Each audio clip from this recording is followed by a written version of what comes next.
Alors, je m'appelle Daniela Carganico, je suis italienne et je suis arrivée à Paris le 22 février 1993. On est parti avec le père de mon fils et mon fils qui avait 10 mois. Je dois dire que j'ai un peu forcé sur le choix parce que c'était mon rêve depuis que j'avais 14 ans et j'étais venue la première fois à Paris chez des amis de mes parents. J'avais décidé, comme tout adolescent têtu, quand je serai grande, j'irai vivre à Paris. Et comme ça, j'ai réalisé mon rêve. Avant d'être malade, j'avais une vie hyper dynamique. Je suis née à Verbagne, sur le lac Majeur, à côté des Alpes, avec un père qui nous a tous mis au ski et à l'alpinisme, obligatoire.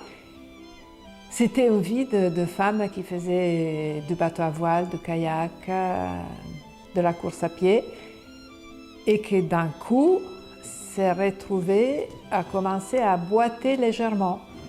Pendant 2-3 ans, j'ai refusé de faire des vrais examens parce que je me disais que ça devait être la conséquence d'une chute, d'un coup pris. Et puis finalement, j'ai accepté de faire un examen chez un neurologue, pension lombaire, et du coup, sclérose en plaques. Andiamo Chiara. Oh, attenzione a me mano.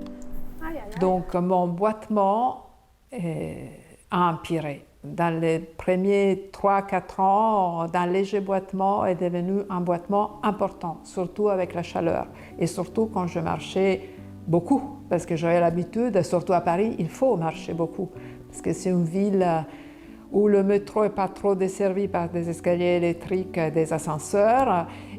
Donc c'est une ville où il faut bouger, absolument. Et là, ça devenait vraiment gênant.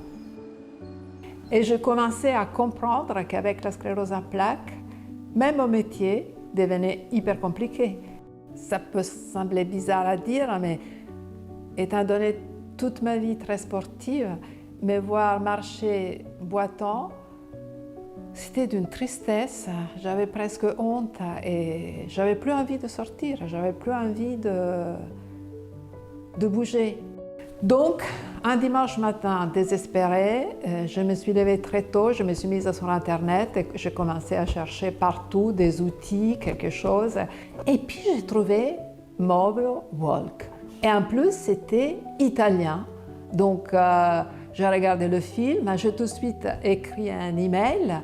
Et puis c'était dimanche, le lundi matin à 9h, j'appelais déjà pour savoir comment ça marche, comment il faut faire.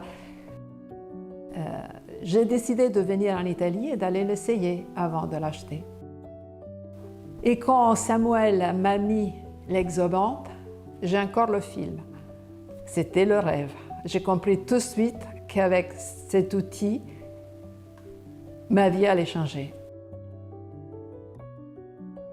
Et le lendemain, toujours avec un de mes frères, on devait aller à Macugnaga, où je fais énormément d'alpinisme. Et je me disais, mais j'y arriverai jamais. En fait, avec l'exoband, j'ai le film, j'ai monté un sentier hyper raide, plein d'énormes cailloux, et j'ai marché tranquille. Il n'y avait plus aucun souci, aucune peur de tomber.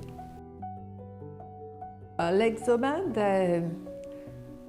est un outil qui bloque et met en place correctement le bassin.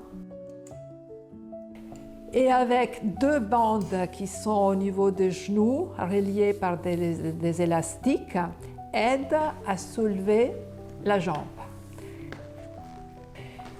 C'est facile à mettre, rapide. Je l'utilise avec les 2 bâtons, comme ça m'a été conseillé.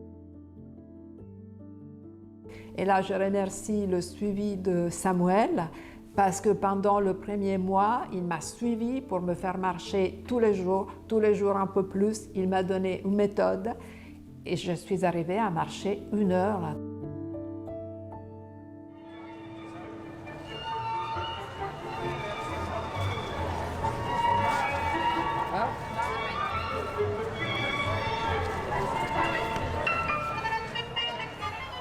honnêtement, bon, je touche du bois, mais j'ai confiance dans le futur.